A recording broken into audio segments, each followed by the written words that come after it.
So, how did you even come up with the idea of the 8 players and that would succeed under Mike Vrabel? How did this all come about? Well, it kind of started with a look specifically at Josh McDaniels in positions and guys who have excelled in Josh McDaniels' offenses before. When you look at the offenses that he's run over the course of his career as an offensive coordinator, head coach, slot receivers, third down backs, and fullbacks have been staples in his offenses. And when you look at some of the guys that are on the Patriots roster right now, I think these guys are going to get more opportunities and they're going to get more opportunities for production, I think, as a result of having both Josh McDaniels and Mike Vrabel there. And it kind of extended it when you look at Vrabel's teams in Tennessee and some of the positions, some of the players, some of the guys he liked, some of the guys he didn't like. And so we kind of came up with a nice list of 8 guys who, at least on the surface this year, based on their own history, their positions, and the work that Vrabel and McDaniels have done in the past, have a really good opportunity at having a good 2025. Yeah, the first one that you mentioned is one that is more, I guess, suited for Josh McDaniels being there more so than Vrabel, but a wide receiver that everyone, including me, seems to want a little bit more from, and that's Demario Douglas. Yeah, I think he's a guy who, if he is someone who is in his playbook and someone who stays healthy, this is a guy, when you look at the slot receivers that Josh has had over the course of his career, and look, I understand a lot of it is, working with Brady and getting into the system with, again, McDaniels and kind of picking up a lot of stuff, picking up a lot of the offensive shorthand that he puts out there. But look, Pop should be the guy. And when you consider Welker, Edelman, Jacoby Myers, and, here and in Las Vegas, this sets up to be the kind of season where, Pop should have 60, 70 catches. And I think if he plays 17 games and he has 60 or 70 catches, I think people would be very happy with the result. I will say this, though, man, like we said before, Pop is a young guy, and I don't want to put too much on his shoulders. This is his third offensive coordinator in 3 years, his third wide receivers coach in 3 years. So I think it's going to be interesting to see how he gets off to when it comes to, with start of the season, start of training camp and all that. But if he gets into it, there's no reason to think that he shouldn't have a successful year. I'm more interested in the next guy on the list, which is Kendrick Bourne. Everyone seems to love Kendrick Bourne. People love his attitude. He's out there. Yep. He can play all sorts of places. But then you look at the numbers, and they're never very good, really. I mean, he's topped out at 800 yards and 5 scores. That's been his max since he turned pro, and he's been in the NFL since 2017. You say he might be in line for a bump now that McDaniels is back, but what can we realistically expect from this guy? Well, he's not a number one. I mean, this is all with the understanding that he is probably in a perfect world a number 3, a number 2, or number 3 wide receiver in this offense. I think when you look at his history, he is one of 2 offensive skill position guys who was here the last time McDaniels was here. And so that is a point in his favor. He knows what he is in for when Josh McDaniels walks into that meeting room. And then the other thing, too, is he can play a bunch of positions. And the McDaniels phrase that I keep coming back to when it comes to Kendrick Bourne is, if you're not great at one thing, you got to be really good at a lot of stuff. And I think the fact that Kendrick Bourne can play in the slot, can play outside, and again, like you said, he is a good locker room presence. He is one of those guys that Vrabel hasn't mentioned him directly, but when you talk about the culture in the locker room, this is a guy who is good for the culture in the locker room. You need to find guys like this, and this kind of relates to free agency. They shouldn't just be focusing on the big ticket free agents. They should look at guys that other guys want to play with, guys who can recruit, guys who want to make it better in the locker room, and Bourne is one of those guys. In terms of the running back, you don't automatically think of running backs when you're thinking about Josh McDaniels, maybe with Mike Vrabel and what he was working with in Tennessee, but there's one in particular that you think would benefit from this new regime. Yeah, Antonio Gibson, because he could be, and I'm going to, pump the brakes on the hyperbole here a little bit, but when you look at the third down backs that Josh has had, Chris Hogan mentioned this to me. Chris Hogan said, "Look, if Antonio Gibson really gets into it this year, he could be James White 2.0." There you go. There you go. Right? He's going to be feet. Going to score multiple touchdowns in a Super Bowl. That's what he's going to do. That's right. He did, and it's interesting too. When we first talked to him last spring and summer, he really resisted the third down back tag, but again, when you look at what Josh has done with guys like that, Josh is obsessed with, and this is something that someone told me the other day, Josh is obsessed with matchups. And they didn't have any of that the last couple of years. Josh is going to be a guy who's going to want to get Antonio Gibson on the outside matched up against a linebacker and, put him to work. And so he has a very unique skill set. He can also run between the tackles as needed. And I'm not dismissing the work that Ramondre Stevenson has done both in the running game and the pass game. But when you look at Antonio Gibson's skill set and when you consider Josh McDaniels' history with those third down backs, this is a guy, again, another one of those guys who has a great opportunity to flourish while working with Josh McDaniels. Okay, so when you talk about the new coaching staff and who could benefit from this, what are your realistic expectations? What's the plan going forward? Like, what's the timetable in terms of this team? It probably, look, if they come close to 500 next year, given the talent level and given the schedule, that's an important factor here. I think that, you can consider next year's success. They're at least 2-3 years away from being a playoff team right now. And I think everyone down there in Foxborough knows it. I think, everyone understands this is a rebuild, but they also understand too that they need to give people some red meat this year in the form of wins. And whether they're easy wins, whether they're hard wins, whatever the case may be. I mentioned the schedule before.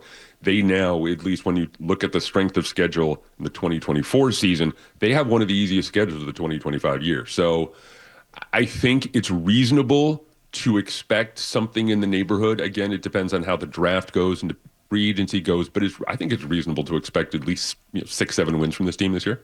Okay, so there's no chance of a Washington type situation where I don't think so. No. Okay. No. Unless they completely get lucky in the draft and they are able to,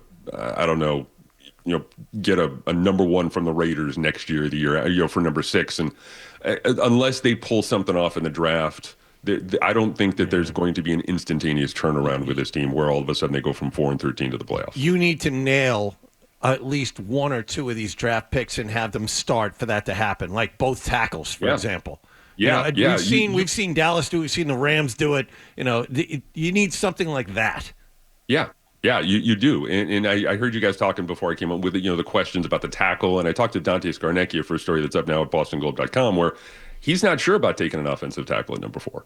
He talked about, hey, you have to pick at number 4. If you like a tackle, they're great. But, maybe you go after the guys who score the touchdowns or get the sacks. And it's going to be really interesting to see what they do there at 4. There are an awful lot of possibilities. I think a lot of it goes back to what they want to do or how they execute free agency. I think there's a chance for them to crush free agency because, look, you go out and you get Ronnie Stanley. I don't think they're going to get T. Higgins, but if you go out and you get a top-level tackle, maybe that lessens the need for tackle at number 4. You can think about trading back. Maybe you take the 12 from the Cowboys and you go get Ted McMillan, for example. There's an awful lot of options for them there at number 4. And Fred, I also agree with you when you said this before the break, that there's the possibility of a lot of movement.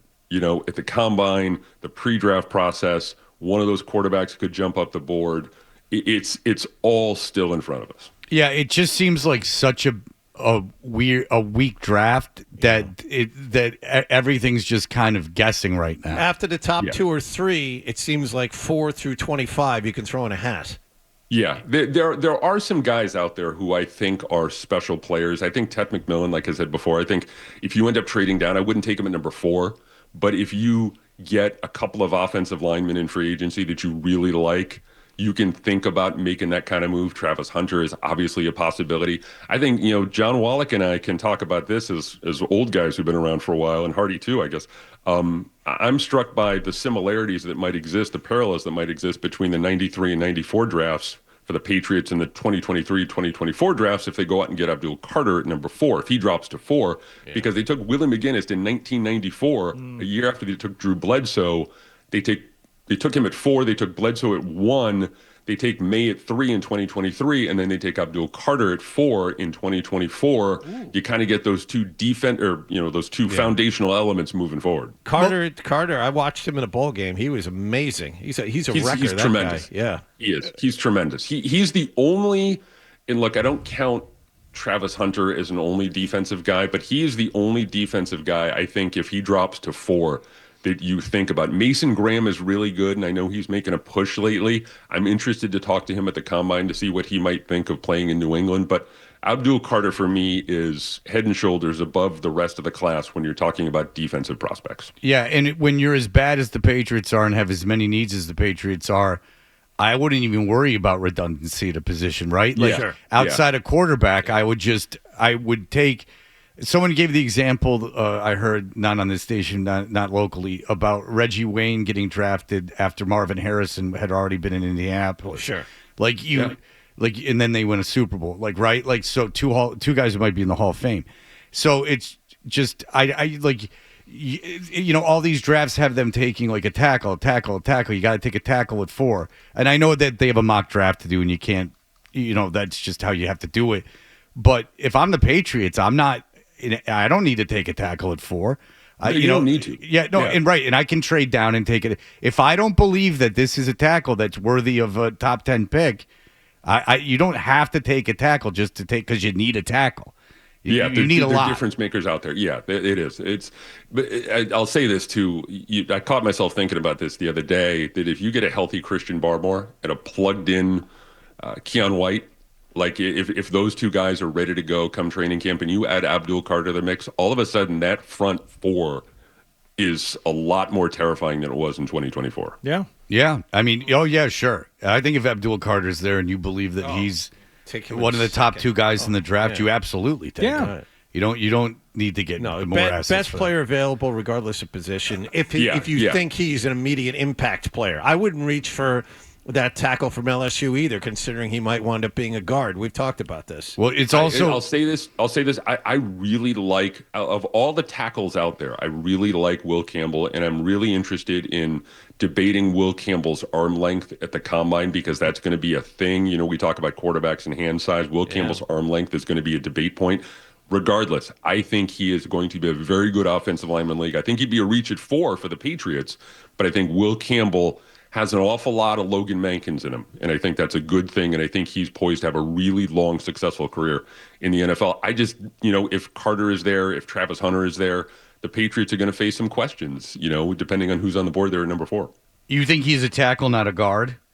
I think he's talented enough to be a tackle. I think you could probably move him there in a pinch to guard if you needed to. I think he's got the positional versatility based on just his pure technical skill set to play both guard and tackle in the league. I think he's probably better suited to be a guard right now, but again, tackle, it's still a long way off with him. And again, this is going to be one of those debates. His arm length, it's not like 33 inches is like considered to be the minimum lowest, for a talented tackle. I've been down the Isaiah Wynn rabbit hole already. I want a tackle who's a tackle, not a guard who's a tackle. If you can get an elite guard, you can take him in the top 10. I don't know if you can take him in the top 5. No. Well, how about this? The Kansas City doesn't franchise Trey Smith.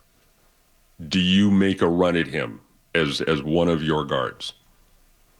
I think that Trey Smith, who's probably the best guard out there. Yes, I would, because you have all that cap money to spend, and you believe that he could be around for a while. Sure. Yeah. I would do that. Yeah. Ronnie Stanley, the Ravens is going to be out there. The problem with the Patriots here, there's not a great middle class of free agent offensive linemen. There's either really high-end guys or kind of bargain basement guys, and I think that's going to figure into their thinking when it comes to who they want to target and who they want to take a pass on. Yeah, I would spend money and I would get an elite guy if I believed he would be in my system for a while, and I wouldn't just be. I've been paying a lot of money for a placeholder just to not be there when we're good. All right. Very good. Well, Christopher Price, excellent as always. Everyone read his articles, especially the one about the 8 players. Fascinating. In the Boston Globe. Chris, thanks so much for the time. If you like that clip, and how could you not? Check out more videos from Toucher and Hardy here. Point slightly up and to the left. For more Patriots analysis and opinion, hit this playlist. Point slightly down and to the left. And for the latest from the Sports Hub, download at 985thesportshub.com.